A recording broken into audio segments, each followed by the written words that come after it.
पर्वतीय समाज और संस्कृति समेटे ये गांव आज भी जनमानस के संघर्ष को पेश करते हैं। हालांकि वक्त के साथ गांव का स्वरूप बदला जरूर है, लेकिन फिर भी स्वस्थ जीवन की अगर बात की जाए तो आज भी गांव की जीवन शैली शहरों से बेहतर कही जा सकती है।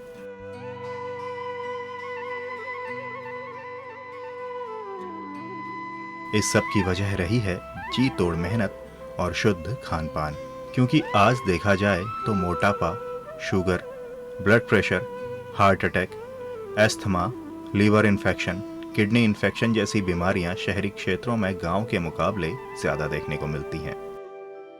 इसके साथ ही साफ सुथरा सुरक्षित तरीकों से उपजा अनाज और घराट यानी कि पानी से चलने वाली चक्की से पिसा हुआ आटा भी स्वस्थ जीवन की एक अहम वजह रही है। घराट, जिसे पंचक्की भी कहा जाता है, पानी के बहाव से चलने वाली एक चक्की है।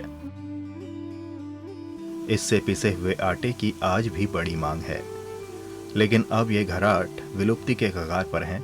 अब हमारे पहाड़ में जो घराटों की स्थिति है ये ऐसे देखने को मिलती है। अधिकतर जो घराट हैं वो ऐसे जीर्ण शीर्ण हो चुके हैं या बंद हो चुके हैं, सभी बर्बादी के कगार पर, उधरने के कगार पर हैं। कुछ घराट हैं जो जीवित करे हुए हैं, अभी लोग उनको चला रहे हैं। और अब ये पहाड़ों में बहुत कम ही देखने को मिलते हैं। घराट लंबे समय तक पहाड़ की संस्कृति में बसे रहे हैं। इसके पीछे बड़ी वजह इनका स्थानीय संचार का माध्यम होना भी है, क्योंकि कभी पहाड़ के गाढ़ गधेरों से लेकर छोटी बड़ी नदियों के किनारे घराट या घट में लोगों का मेला सा लगा रहता था।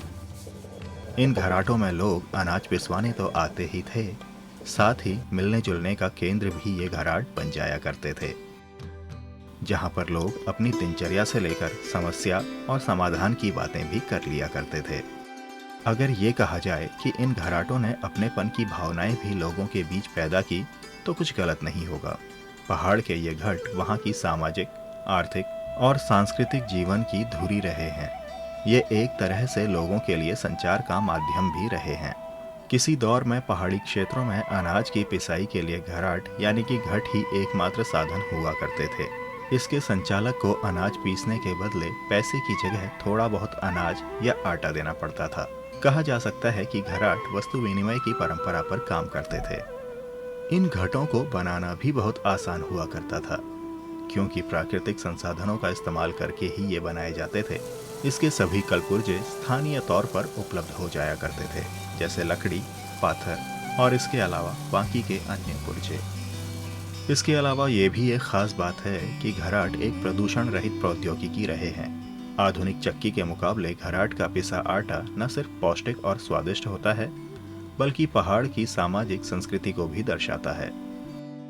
घराट का या पंचक्की का आटा बहुत फायदेमंद, स्वादिष्ट और पौष्टिक माना जाता है। यह एक कम लागत का, हमारे लिए बहुत कम खर्चे वाला उपकरण भी है, जिससे हम आसानी से अपनी ज़रूरतमंद पूरा कर सकते हैं। अब धीरे धीरे समय के अनुसार जलवायु परिवर्तन और पानी की कमी को देखते हुए आधुनिक जो बिजली की मशीनों ने, डीजल इंजन ने जो चक्कियों का रूप ले लिया है, तो उसके चलते ये विलुप्त हो जा रहे हैं। फिर भी कहीं न कहीं ये चल रहे हैं। कुछ लोग इसको जीवन करे हुए हैं, चला रहे हैं और इसकी उपयोगिता समझ रहे हैं। इनमें पिसने वाला अनाज न गर्म होता है और न ही जलता है, क्योंकि इनकी गति आधुनिक चक्की के मुकाबले बहुत कम होती है।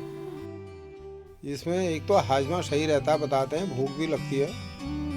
हाजमा सही रहता है, भूख लगती है। जैसे वो बड़ी चक्कियों में चोकड़ अलग हो जाता है, वो अलग होता है। इसमें उसी में ज़रा बढ़िया बढ़िया रहता है, आटा बढ़िया हो जाता है इसका, बताते हैं पुराने बुजुर्ग लोग। जलता नहीं है, गर्म जो एकदम बड़ी चक्कियों में गर्म आटा निकलता है वो इसमें नहीं निकलता, जिसके चलते अनाज की पौष्टिकता तेज गति में जलकर खत्म नहीं होती, बल्कि बनी रहती है। सबसे खास बात, घट के आटे की कीमत बिजली या डीजल से चलने वाली चक्की के आटे से कम होती है, क्योंकि स्थानीय संसाधनों पर आधारित होने के कारण इसमें खर्चा बहुत कम आता है। साथ ही सिंचाई विभाग द्वारा घराटों से मामूली वार्षिक शुल्क लिया जाता है, जो कुछ समय पहले तक साल का 60 रुपये था। अगर बात की जाए घट या घराट की कार्यप्रणाली की, तो घराट नदी या नहर के एक छोर पर स्थापित किया जाता है, जिसमें नदी के किनारे से 100 से 150 मीटर लंबी नहर के द्वारा पानी को एक नालीदार लकड़ी के पनाले या फिर पाइप के जरिए, जिसे ऊंचाई से लगभग 50 डिग्री के कोण पर स्थापित करके पानी को प्रवाहित किया जाता है। पानी का तेज बहाव होने के कारण घराट के नीचे का गोल चक्का भी तेजी से घूमने लगता है। इसके ऊपर लकड़ी से अंग्रेजी के वी आकार का सिरा बनाया जाता है, जिससे अनाज डाला जाता है और इसके नीचे से अनाज काफी धीमी गति से निकलकर ऊपरी पाथर यानी कि पाटे के छिद्र से होकर निचले पाटे के ऊपर प्रवाहित होकर पिसने लगता है। घराट का काम पानी की उपलब्धता पर भी निर्भर करता है। जल प्रवाह की कमी और कम वर्षा के कारण बहुत से स्थानों पर यह काम पूरे साल न चलकर सिर्फ कुछ महीनों तक ही चल पाता है।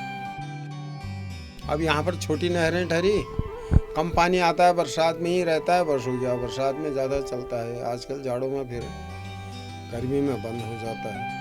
हालांकि आज की भाग दौड़ भरे इस दौर में घराटों की अपेक्षा ईंधन और बिजली से चलने वाली चक्की की तरफ लोगों का झुकाव देखने को मिला है, क्योंकि आधुनिक चक्की घराट के मुकाबले बहुत कम समय में अनाज पीसने का काम कर लेती है। इसके चलते पर्यावरण तो दूषित होता ही है, साथ ही स्वास्थ्य पर भी प्रतिकूल असर पड़ता है।